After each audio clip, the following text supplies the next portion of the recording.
programación. Casi inconscientemente, dice, los humanos, esto creo que algo hablamos al inicio de la materia, efectuamos cotidianamente una serie de pasos, ¿sí? Procedimientos o acciones que nos permiten alcanzar un resultado o resolver un problema, ¿ya? Y así es, ¿verdad? Yo por eso siempre lo digo y cuando hablamos incluso, si se acuerda, de investigación de operaciones, yo mencioné lo mismo, problema, ¿verdad? Y casualmente en esta materia a veces está muy relacionada la parte de programación con la investigación de operaciones y hoy manejo de software, en el sentido de los problemas, ¿ya? Yo les decía, si no le gustan los problemas, se equivocó de carrera, porque en esta carrera todo es problema, todos los días es buscar una solución a algo, ¿ya? Pero los problemas en sí están implícitos en la vida de cada uno, del día a día, ¿ya? Usted hoy tuvo algún problema, por ejemplo, para conectarse es un problema, ¿ya? Lo que pasa es que la solución ya la tiene implícita. Tiene su computadora, tiene su internet, está en la comodidad de su casa, acostado, tal vez solo encendió la máquina y ahorita esté en otro lado, no sé, ¿ya? Pero tiene la solución. Pero si no tuviese internet, si hoy fuera un día de examen, o su máquina no tuviera como realmente un problema. Y ahí sí estuviera afligido o preocupado por cómo va a hacerlo, ¿no? Pero así hay muchas situaciones en el día a día en las cuales ahí está la solución implícita, ¿no? Y la idea de la programación es eso, o las aplicaciones, los software, todo eso es facilitar el trabajo, pero al final lo que es resolver un problema. Entonces, la solución de problemas, dice, se puede definir como el proceso de identificar la diferencia entre el estado actual de las cosas y el estado deseado. Eso ya lo habíamos visto hace como 2 años, creo que lo vimos. Es exactamente lo mismo, ¿ya? En el caso de programación o en el caso de que usted desee hacer una aplicación o mejorar una aplicación o realizar un formulario en Visual Basic y aplicaciones de Excel, ¿ya? Es que usted tiene una situación, un problema, para la productividad o la eficiencia de su trabajo o del trabajo de alguien. ¿Ya? Yo le decía eso, exigimos productividad como ingenieros, pero ¿quién nos exige a nosotros? ¿Ya? ¿Qué hacemos nosotros para mejorar nuestra productividad? Para hacer un informe rápido, para hacer un reporte rápido, ¿ya? Para meter cierta información de forma rápida, ¿ya? Y dar resultados eficientes, ¿verdad? Buenos resultados, ¿sí? Todo eso a través de aplicaciones o software, los cuales nos pueden ayudar a ser más productivos, a ser más eficientes, como ingenieros, ¿verdad? En nuestro trabajo día a día. Entonces, un problema en este caso de programación o de una aplicación como tal, parte del análisis profundo del problema, en qué consiste, qué es lo que deseo, ¿ya? Luego en la construcción de un algoritmo, y eso es lo que ustedes van a hacer, ¿verdad? A la hora de hacer la tarea, y una verificación del algoritmo, es decir, correrlo a ver si funciona el algoritmo, ¿ya? Aquí, bueno, en esto eran las etapas, estos son algunos ejemplos de problemas que ya de las tareas son problemas y que ahí está, las soluciones ustedes lo van a dar. Igual se acuerdan de que era un algoritmo, ¿verdad? Que era un algoritmo.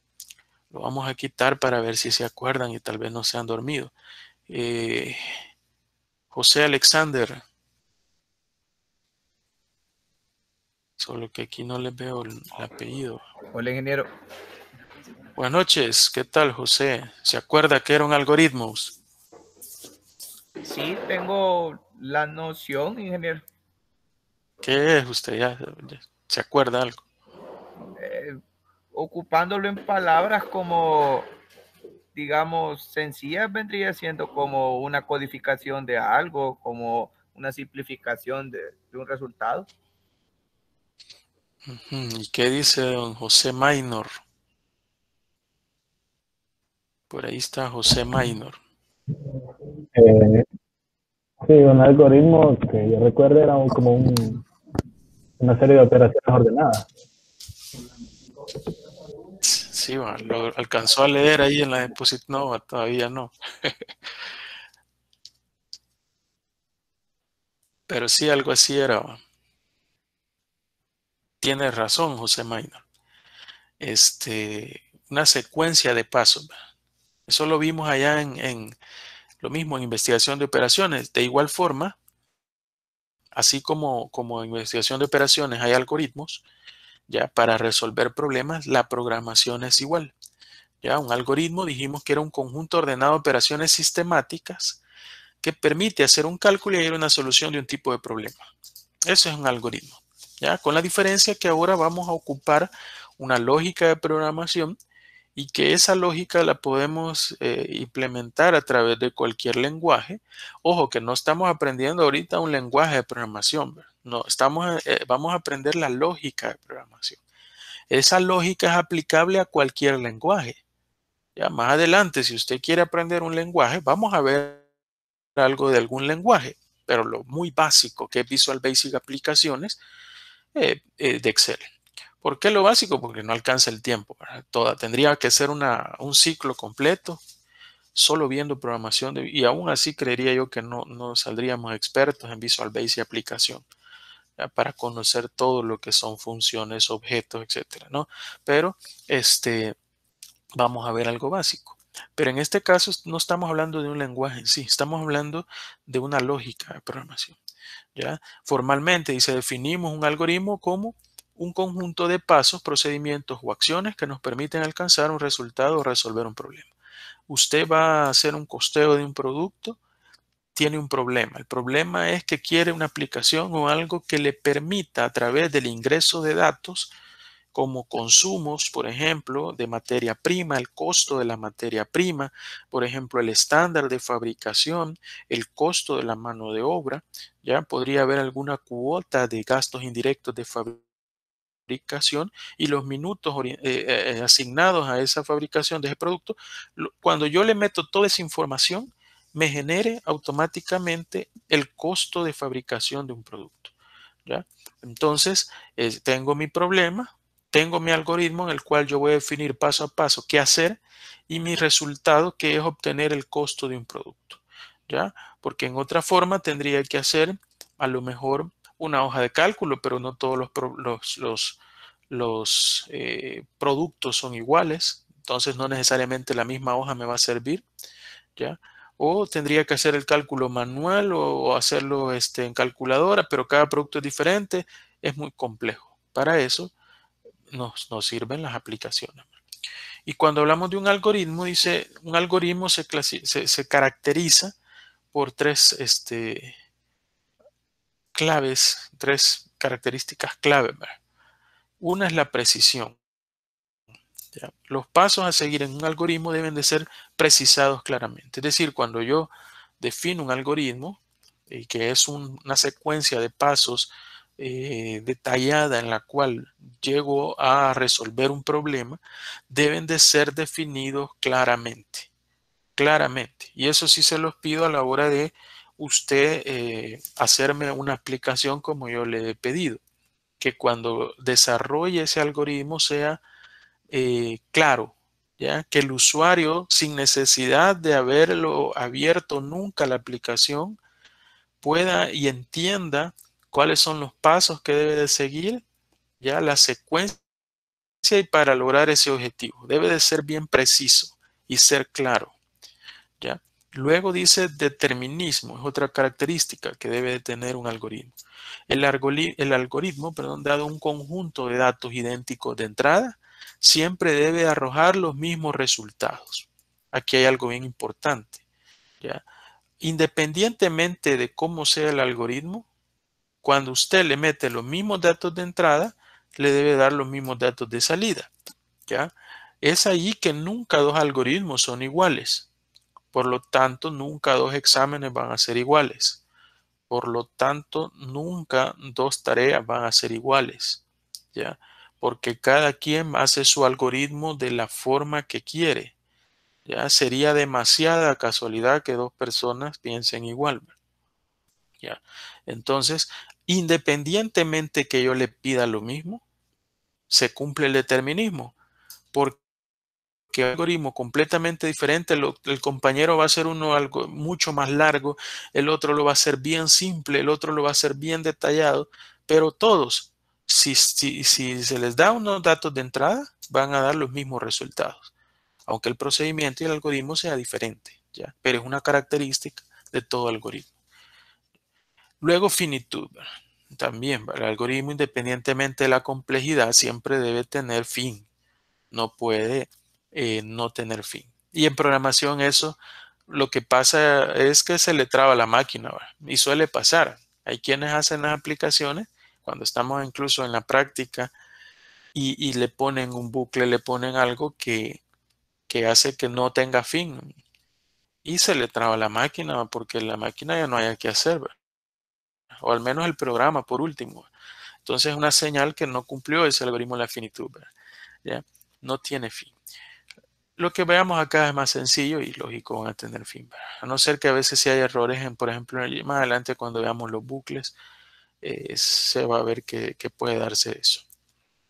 Luego, cuando hablamos de programación o lógica de programación, una cosa es la parte teórica, que es lo que conocemos como algoritmos, ¿ya? Pero todo eso se representa con diagramas de flujo. Diagramas de flujo, ¿ya? Igual como un algoritmo puede ser un procedimiento de trabajo. Creería yo que, no sé si ingeniería de métodos o organización y métodos, no sé si llevan todavía esa materia, se ve esto, ¿ya? Por ejemplo, hacer diagramas de flujo para descripción de procesos, para mapeo de procesos, etcétera, ¿no? Es igual, es la misma simbología inclusive, ¿no? Es una forma ya estandarizada de representar diagramas de flujo. Y el diagrama de flujo lo que representa, dice, es la esquematización gráfica de un algoritmo. Es decir, es la representación gráfica de un algoritmo. Usted tiene un algoritmo, una idea de cómo va a ser una secuencia de pasos para lograr un objetivo, ¿ya? Entonces, esa representación gráfica a través de símbolos se le conoce con el nombre de diagramas de flujo, igual que un proceso o un procedimiento de trabajo, similar, exactamente igual, ¿ya? En realidad, dice, muestra gráficamente los pasos o procesos a seguir para alcanzar la solución de un problema. Su correcta construcción es sumamente importante porque a partir del mismo se escribe un programa en el siguiente paso. Yo tengo una vez definido un flujograma, ¿ya? Que no necesariamente solamente me puede servir para programación como tal, sino que para cualquier situación, un procedimiento es lo más claro que usted puede desarrollar, ¿verdad? Un proceso como tal, ¿ya? Entonces, una vez usted ya tiene definido su flujograma, el siguiente paso dice, bueno, será pasar eso a un lenguaje de programación, ¿ya? Pero eso ya es la parte de los lenguajes de programación algo vamos a ver de eso más adelante.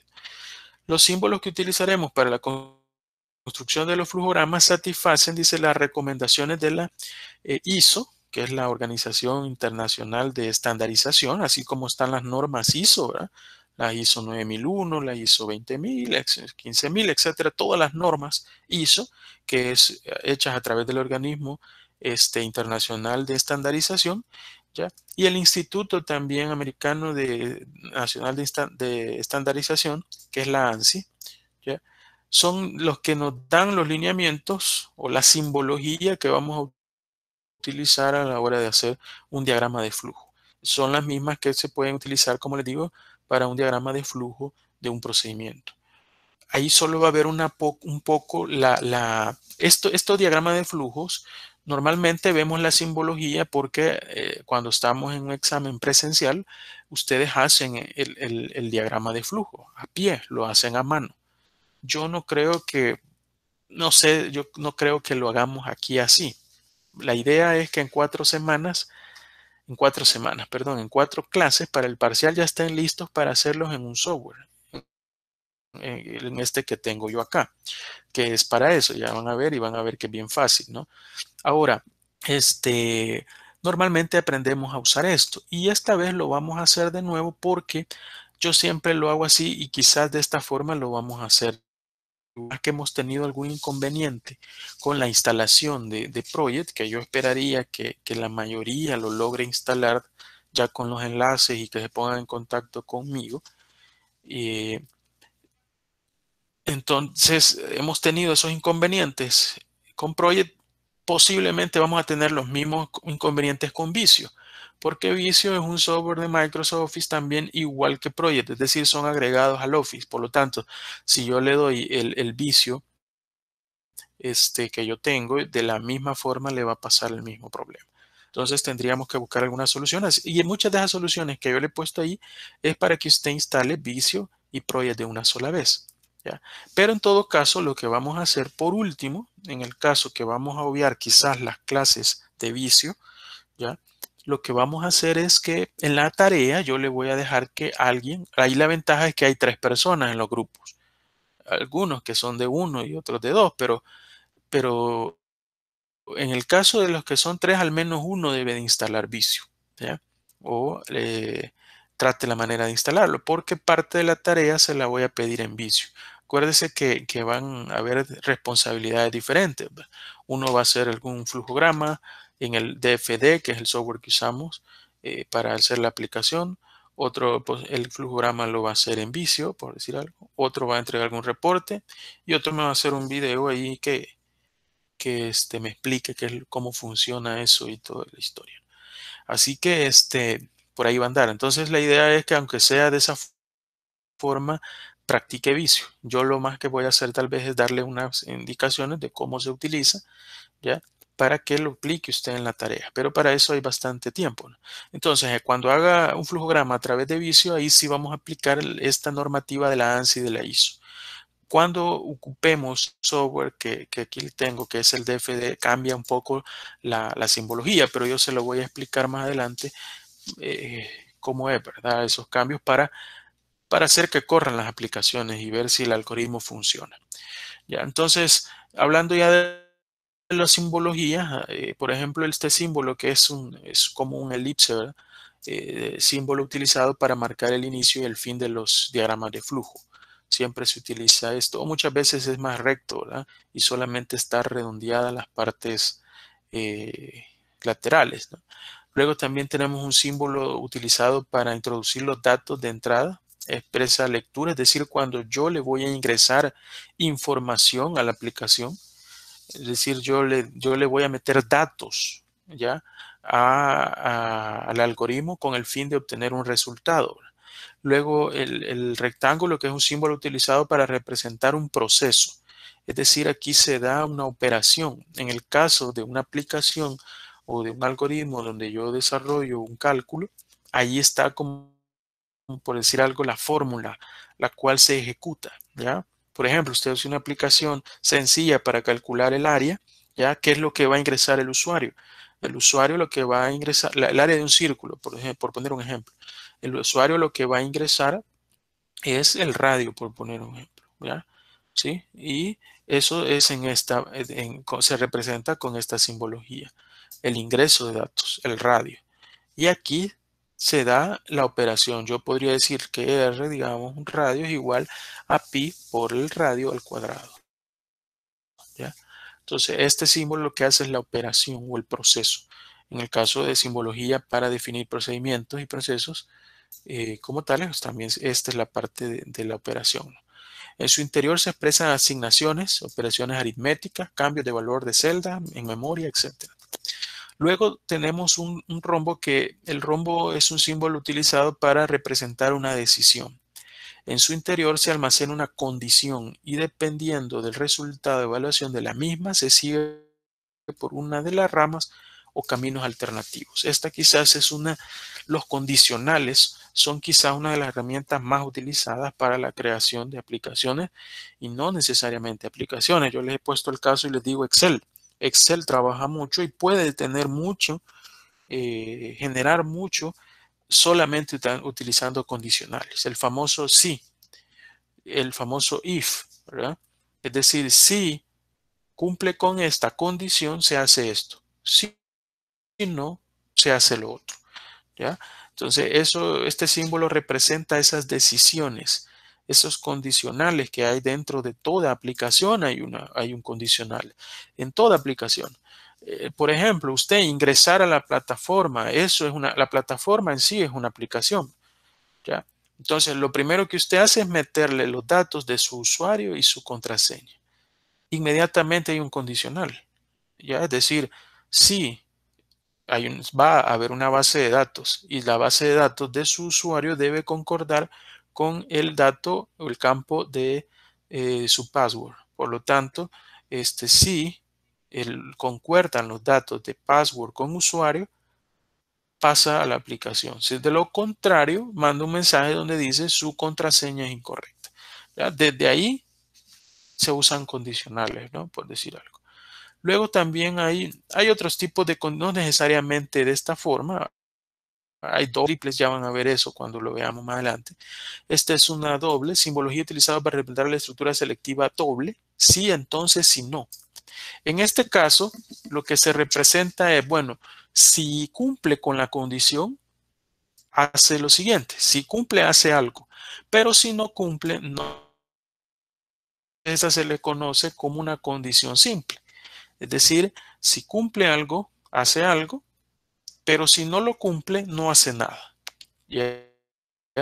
Luego están los condicionales que son dobles, se le llaman estructuras selectivas dobles. ¿Ya? Es decir, se le llama un sí, entonces si no. Es decir, si cumple la condición, sí, hace algo. Y si no la cumple, hace otra cosa. Es la diferencia con esto. Con esto no hace nada. Con esto, si es no, hace algo, otra cosa. Entonces, eso se le llama en programación, en la lógica de programación, el entonces si no, ¿ya? Es decir, una estructura selectiva doble. Todos los lenguajes de programación tienen esto. Excel tiene esto. Si usted le pone sí a Excel, le sale un paréntesis y le da tres cosas. ¿Sí? Le da una que donde va a meter el condicional la condición que debe de cumplir. ¿Ya? Luego, después de un punto y coma o coma, le da dos espacios. Uno para poner si el resultado es sí y la otra para poner si el resultado es no. Si el resultado es sí, ese es un condicional simple lo que ha hecho. Y si le pone y le deja en blanco donde dice si el resultado es no.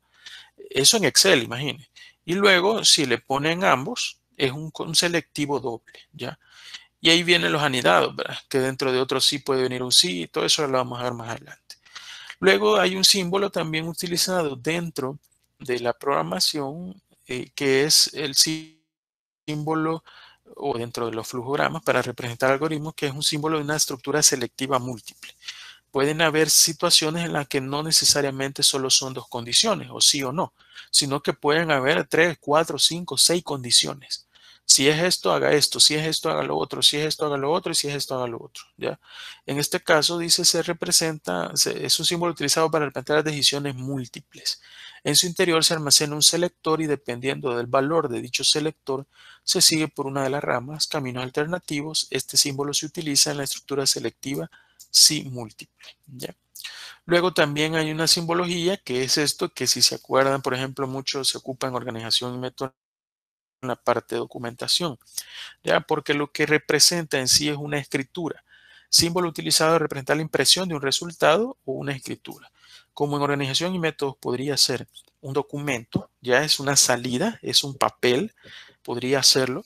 ¿Ya? También en los algoritmos de programación eso representa una salida, es decir, un mensaje que puede dar, por ejemplo, el resultado, puede ser un mensaje que sale a través de este símbolo, el resultado del cálculo, por ejemplo, del área, ¿ya? O podría ser, por ejemplo, el cálculo o el hecho de que no cumple un condicional, por ejemplo, y le manda el mensaje donde dice, por favor, vuelva a introducir su contraseña porque no está correcta. Eso que usted ve y ese mensaje que le arroja es a través de un algoritmo representado a través de este símbolo. Y luego a través de todo flujograma también vamos a usar las famositas flechas, ¿verdad? Es decir, normalmente siempre tiene que ser vertical y horizontal. No pueden ser diagonales, circulares, como curvas, no, ¿verdad? Elíptica, no. solamente se representan dentro de un flujograma el flujo del proceso o del diagrama de forma vertical o horizontal. Y ya vamos a ver en qué forma de dirección. Y luego hay otras simbologías, por ejemplo el círculo, que se utiliza para expresar la conexión dentro de una misma página. A veces hay flujogramas o hay diagramas de flujo en los cuales en una página, por ejemplo, caben hasta 3, 4 líneas verticales de un diagrama de flujo, ¿ya? Pero dentro de esa misma hoja se dan diferentes conexiones de un proceso a otro, de un procedimiento a otro, ¿ya? Por lo tanto, para hacer una relación entre esa, ese diagrama y una conexión dentro de esa misma página, siempre de la misma página, se usa el círculo. Pero si son de distintas páginas, ¿ya? Entre páginas diferentes se utiliza este símbolo, ¿ya? Poniéndole normalmente un número correlativo, ¿no? Por ejemplo, si dentro de la primera conexión le pone un número 1 que sale, ¿ya? Una flecha que sale de la operación con el número 1. Y luego hay más adelante en la misma hoja otra que aparece un círculo con el número 1 que entra hacia otra operación. Ya más adelante vamos a ir haciendo ejemplos de eso. Y luego hay un símbolo utilizado para expresar un módulo de un problema. En realidad expresa para continuar con el flujo normal del diagrama debemos primero resolver un subproblema. Ya esto en programación, esto se le llama módulo, pero en programación se usan mucho a veces las funciones, ya que no vamos a entrar mucho en detalle de eso. Pero ya los mismos lenguajes de programación ya traen diferentes funciones y también le permiten a usted crear funciones, ¿ya? Pero como le digo, eso ya parte un poco de la programación avanzada. La función lo que hace es como un pequeño programa dentro de otro programa. Muchas veces dentro de las aplicaciones hay programas que se utilizan muchas veces, demasiadas veces dentro del programa. Por lo tanto, los códigos fuentes lo que se hace es crear una función, ¿ya?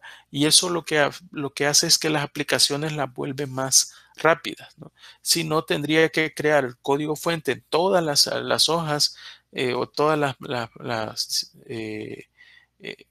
aplicaciones, digamos, o en todos los formularios, dependiendo del tipo de aplicación que esté usando, y eso puede volver lenta a las aplicaciones. Para eso se utilizan funciones, ¿no? Y eso se representa de esta forma, es decir, para que el flujo del procedimiento o del algoritmo continúe, antes debe de pasar y realizar ese subprograma. También vamos a ver ejemplos de eso y cómo se hace.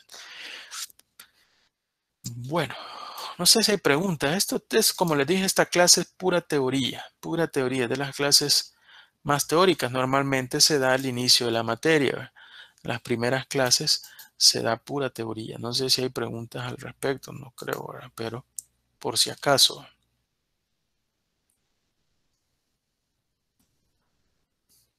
No, ¿verdad? Todo claro. Sigamos.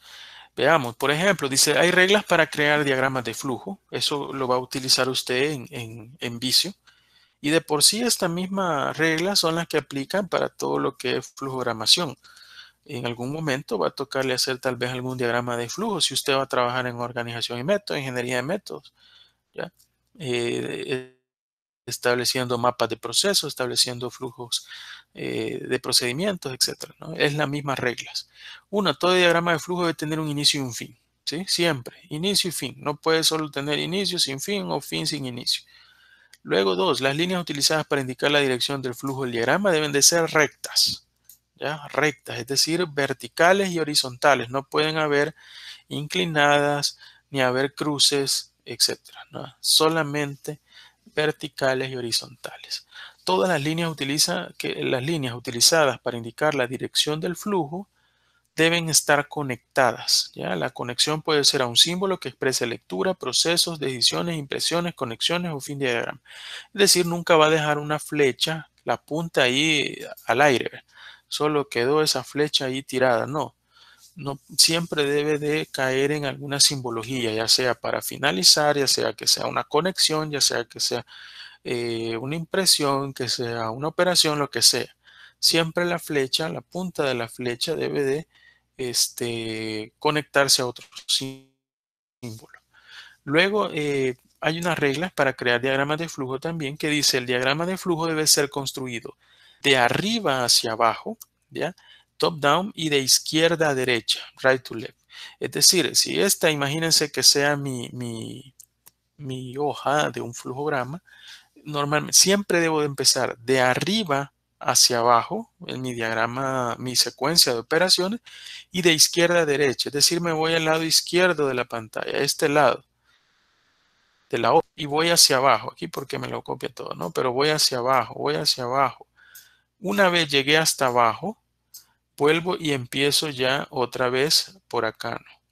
Es decir, voy siempre de izquierda a derecha y aquí bajo. Cuando llego aquí abajo, sí, vuelvo y llego acá. Ya vamos a ver ejemplos de todo esto. Hoy es pura teoría. Entonces, la forma de crear esto es top down de arriba hacia abajo y right to left de izquierda a derecha. La notación utilizada en el diagrama de flujo debe ser independiente del lenguaje de programación. Y es lo que yo le comento. Hoy estamos aprendiendo lógica de programación.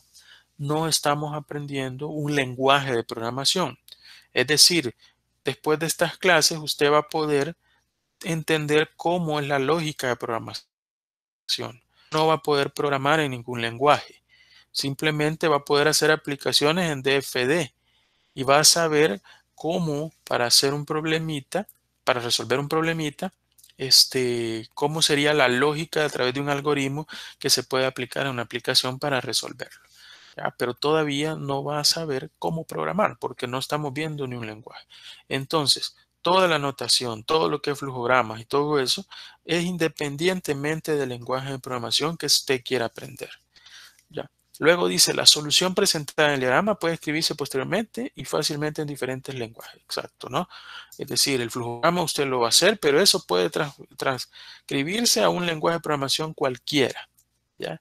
Y si el flujograma trabaja con el lenguaje de programación, va a trabajar de igual forma.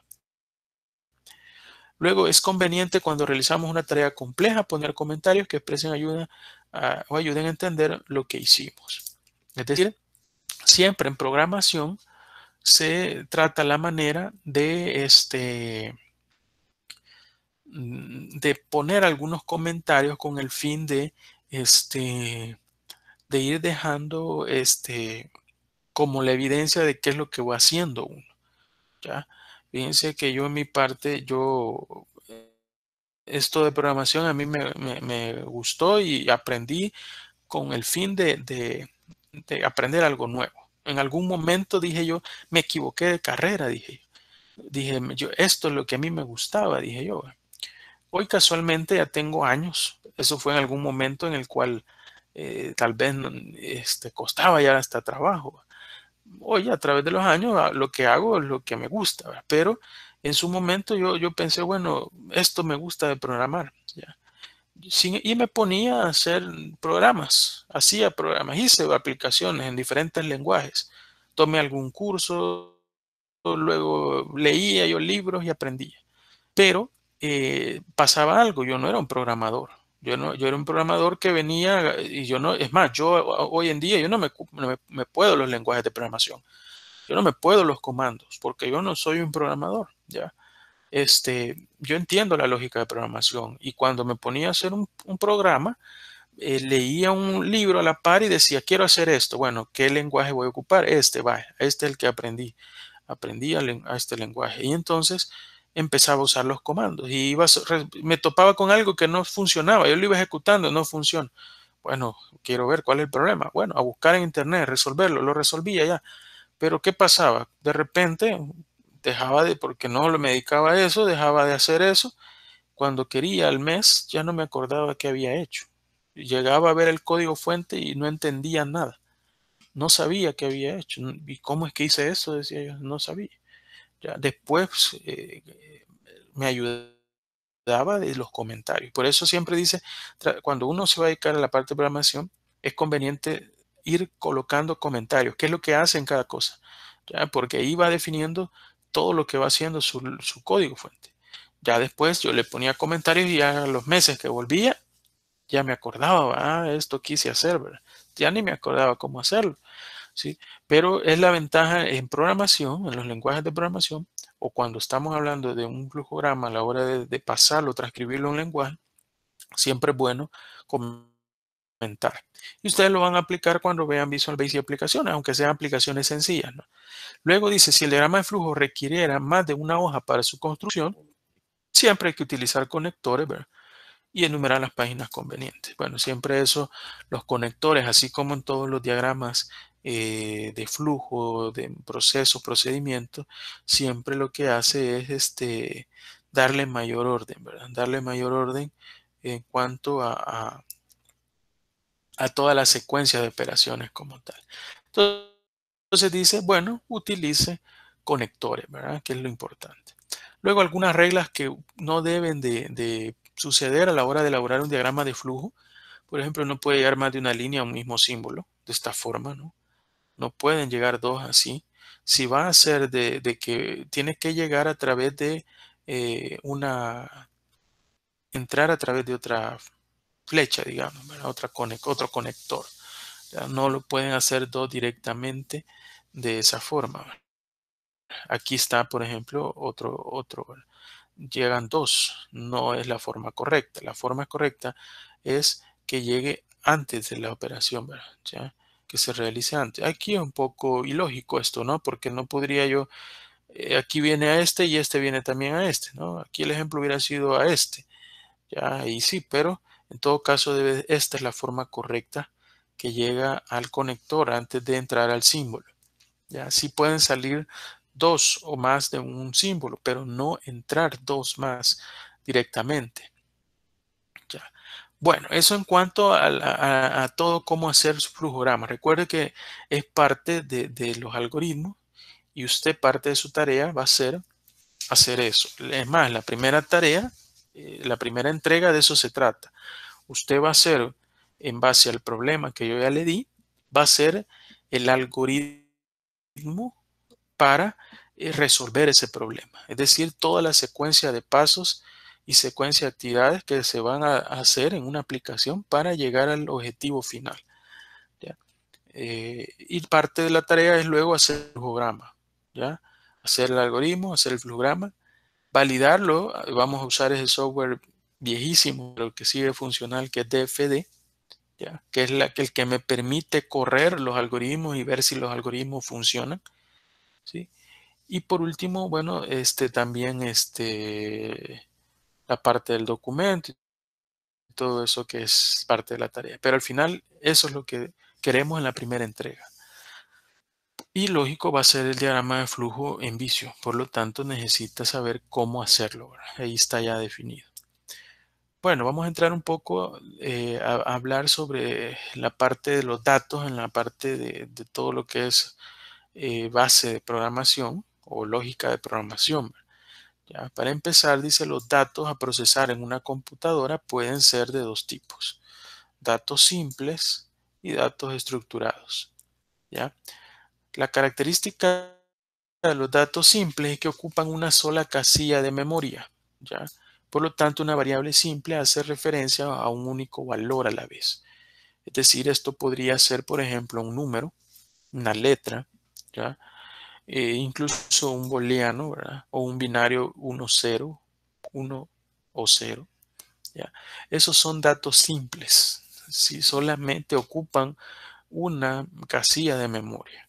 Luego también tenemos datos estructurados, los cuales se caracterizan por el hecho de que con un nombre o un identificador de variable estructurada se hace referencia a un grupo de casillas de memoria, no necesariamente solo uno. Es decir, un dato estructurado está formado por muchos datos simples. Tiene varios componentes. Dice, cada uno de los componentes puede ser a su vez un dato simple o también un dato estructurado. Es decir, un dato estructurado puede contener o varios datos simples o varios datos estructurados.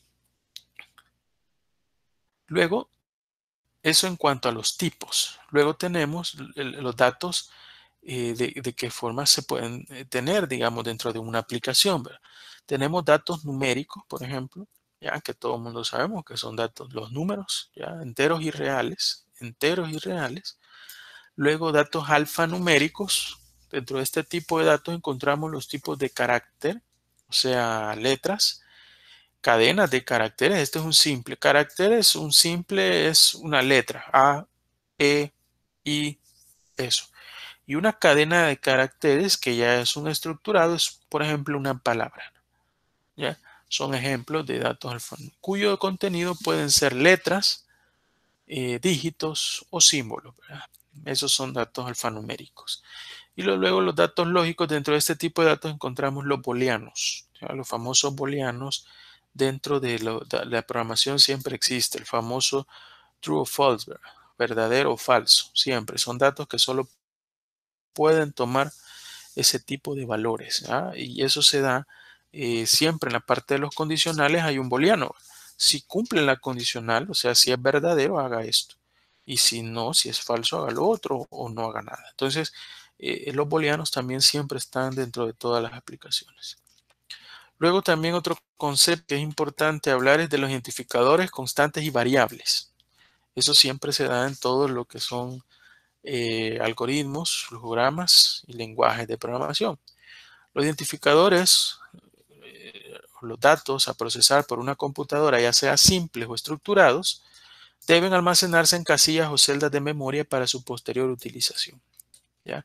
Estas casillas o celdas de memoria, constantes o variables, ya, constante que no cambia, variables que sí tienen un nombre que permiten su identificación. Es decir, siempre, ya sea un dato constante o ya sea un dato variable, yo le voy a colocar un identificador, un nombre a la variable, ¿ya? O a la constante. Eso es lo que me va a permitir es identificarla del resto de datos dentro de la aplicación, ¿ya? Es lo que me la hace diferenciar, ¿verdad? Me la identifica como tal. Y dentro de eso hablamos de constantes y variables, ¿verdad? Ya sabemos que una constante son datos que no cambian durante la ejecución del programa o de la aplicación, ¿verdad? No va a cambiar, ¿ya? Por ejemplo, pi. Pi es un dato constante. Y durante toda la aplicación el pi va a ser el mismo, ¿ya? O puede ser un dato X, ¿no? Pero que no cambia durante el desarrollo de toda la aplicación. Para nombrar las constantes utilizamos identificadores que mencionamos anteriormente. Ya existen tipos de constantes como tipos de datos, por lo tanto pueden haber constantes de tipo entero, real, carácter, cadena de caracteres, etc. Es decir, son valores que no cambian y que pueden ser de ese tipo de datos, números, caracteres, cadenas, etc. Y luego las variables, ¿verdad? Las variables son objetos que pueden cambiar con su valor durante la ejecución de un programa. Para nombrar las variables utilizaremos los identificadores que hemos explicado con anterioridad. Lo mismo, ¿no? Al igual que las constantes, pueden existir tipos de variables como tipos de datos. Las variables cambian, ¿no? Puede tomar cualquier valor posiblemente que el mismo usuario de la aplicación va a ingresar, ¿ya? El dato que ingresa cada vez es diferente, por lo tanto es una variable. Luego también cuando hablamos de algoritmos, programación y flujogramas, hay que hablar de los operadores aritméticos. Y esto no necesariamente solo en lenguaje se utiliza, ¿verdad?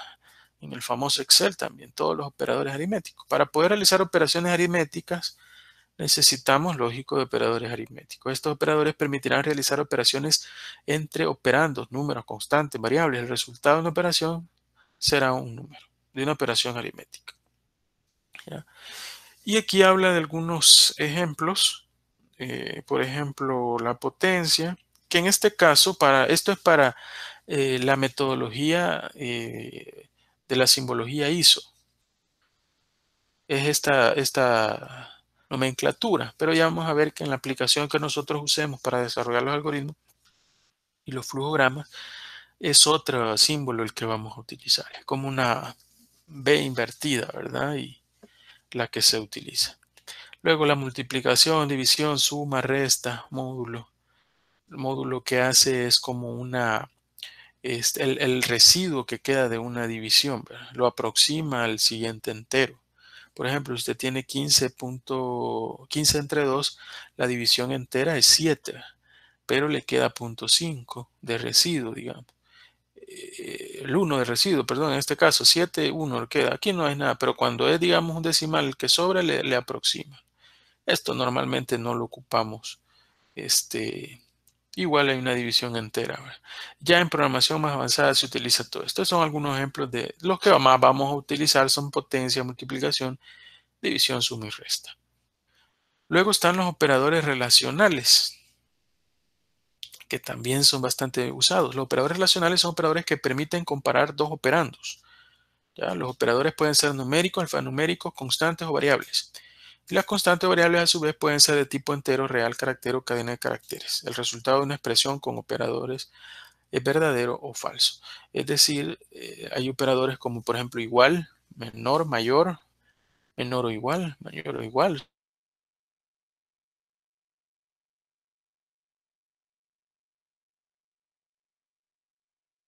Famosas estructuras selectivas o condicionales, y los resultados que arroja un operador dice es un booleano.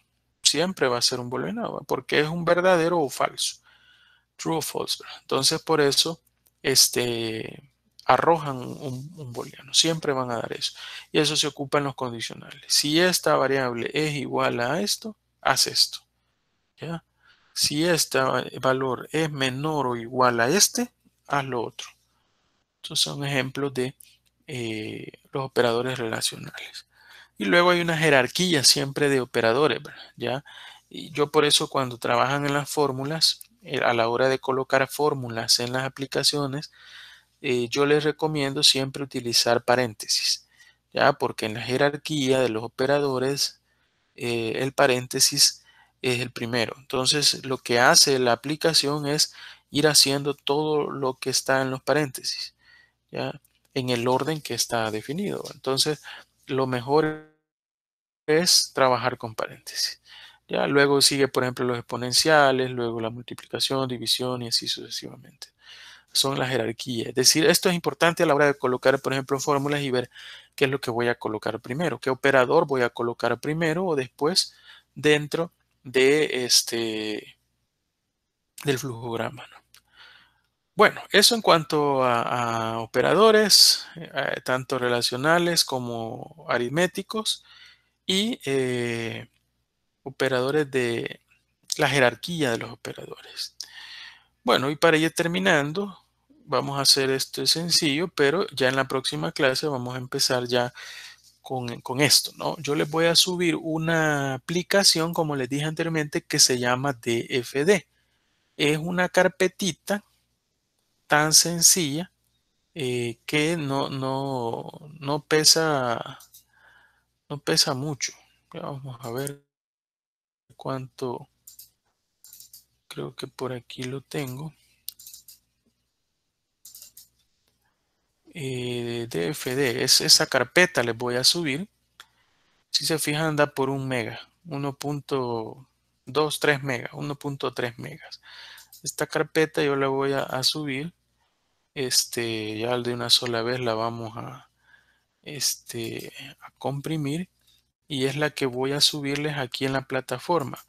¿Con qué fin? Con el fin que ustedes lo descarguen y únicamente van a descargar la aplicación, la van a descomprimir y cuando la descomprimen le van a hacer doble clic. Voy a cerrar esta.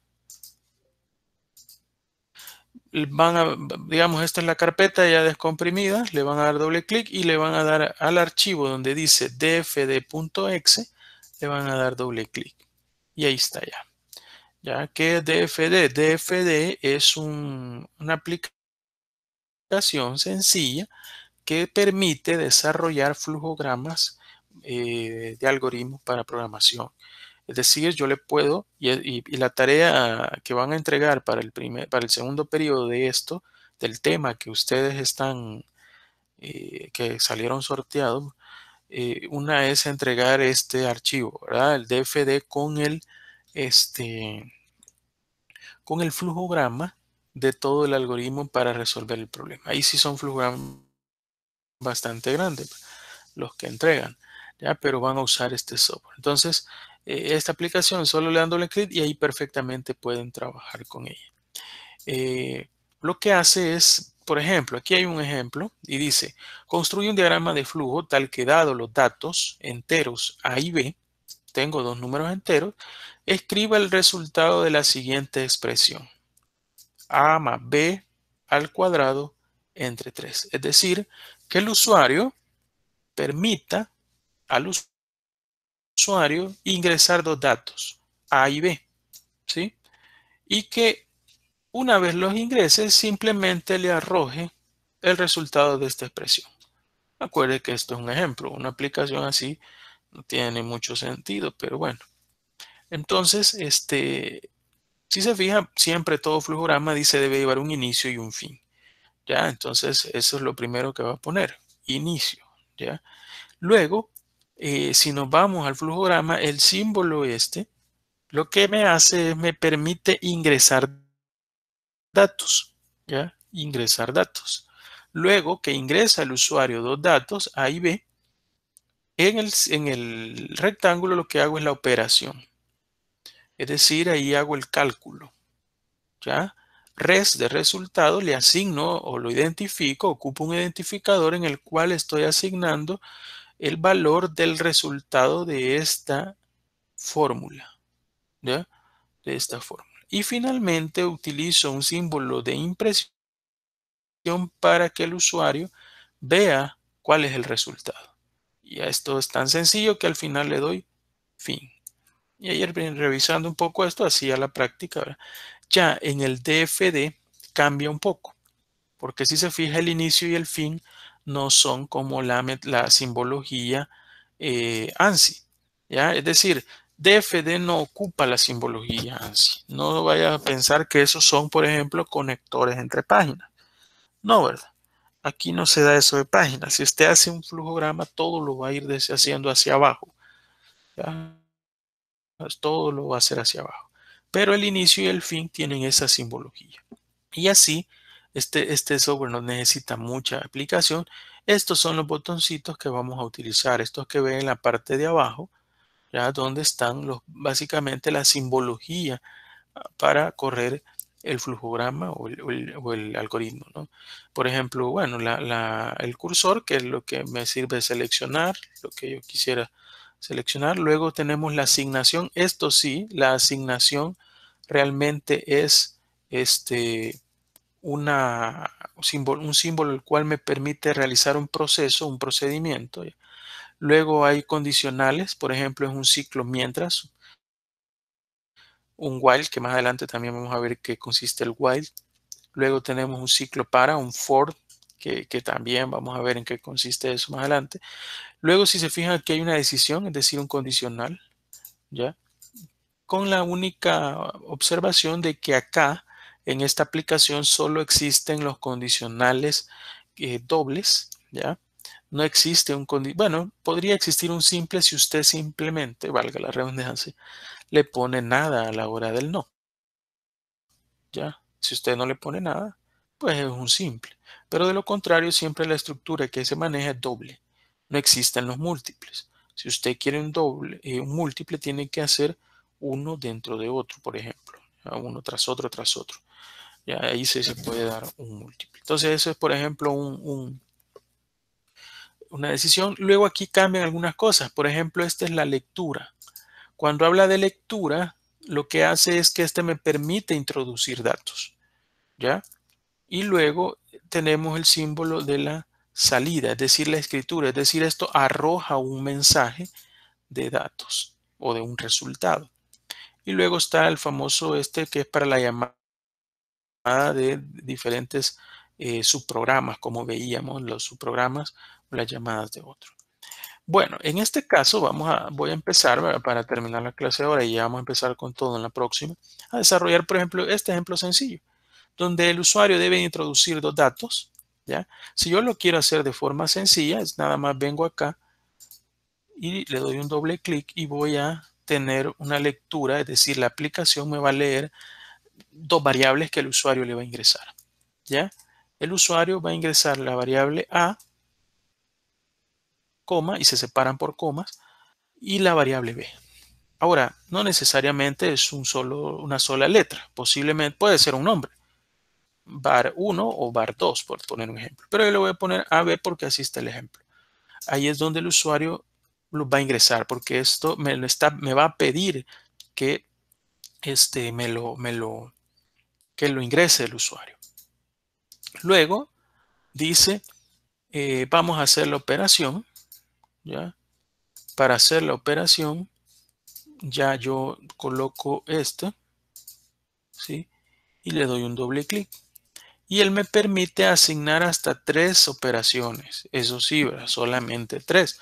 Si quiero agregar más operaciones, tengo que agregar otro nuevo símbolo. Esto es por cuestiones de la aplicación como tal, ¿ya? De una sola vez estamos aprendiendo a usar DFD, ¿verdad? Entonces, digamos aquí yo le voy a poner res, decía en el ejemplo, que es el resultado, y decía que la expresión es a más b elevado al cuadrado, todo entre 3, ¿sí? A más b elevado al cuadrado entre 3. Yo voy a usar paréntesis, a más b. Esto para elevarlo al cuadrado, aquí se utiliza esta simbología, ¿sí?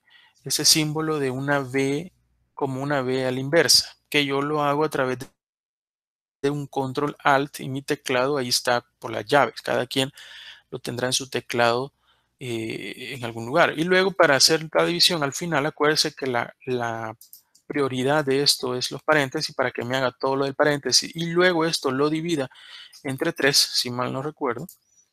Ya lo dejo de esa forma. Sí, la fórmula era entre 3.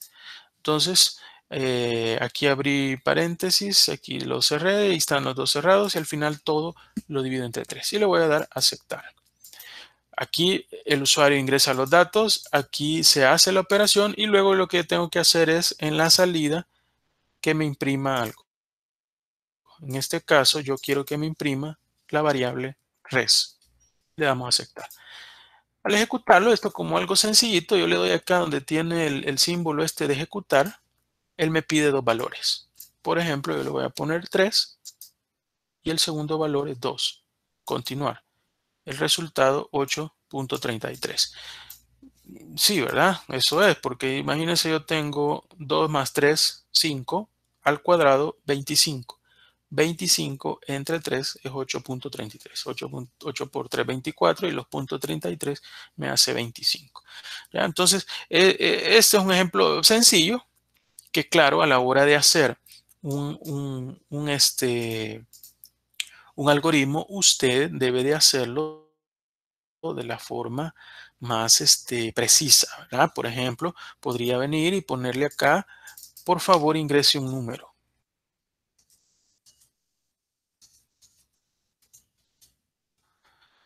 Aquí yo solamente le voy a poner una variable, que va a ser la A. Luego le voy a mandar otro mensaje que me ponga, por ejemplo, por favor, ingrese. Yo no recuerdo, ya vamos a ver, por favor, ingrese el segundo número. Si se fija, estoy usando aquí una comilla simple, en el otro ocupé una comilla doble. No recuerdo cuál de los dos es el correcto. En algunos software, en algunos teclados, permite el doble, en algunos la comilla simple. Le voy a poner ambas, ¿ya? Y para ver cuál me da el error, ¿verdad? Yo la voy a ejecutar y ahí está el error. Me da carácter ilegal el doble. Pues me va a trabajar con la comilla simple. De igual forma, ven ustedes, todo texto que tenga siempre en comilla, ¿verdad? Lo voy a ejecutar y me dice, por favor ingrese un número. Otra vez 2. Por favor ingrese un número. Ah, la variable b no existe, ¿verdad? Ah, ¿qué pasó? Que no la metí, ¿verdad? Lo vamos a poner acá. Variable b. Hoy sí, ¿verdad? Por favor ingrese un número. 2. Por favor ingrese el segundo número. 3. 33. De igual forma le podría mandar un mensaje donde dijéramos el resultado es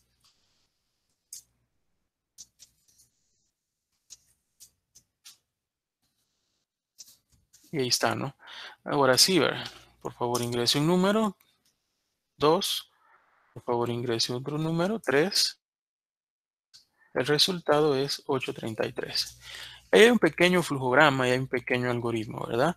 Desde el inicio hasta el final. Y así va a ser su aplicación. Con la diferencia que, por ejemplo, una que me permita costear producto. ¿ya? Y que donde no solamente hay variables A y B, ¿verdad? Hay una buena cantidad de variables. También hay más cálculos, no solamente para un producto, no solamente para una materia prima. Y ahí es donde usted le puede poner, por ejemplo, que no acepte números negativos, un condicional. Si el valor es negativo, no mande un mensaje de error, etcétera, etcétera, ¿no?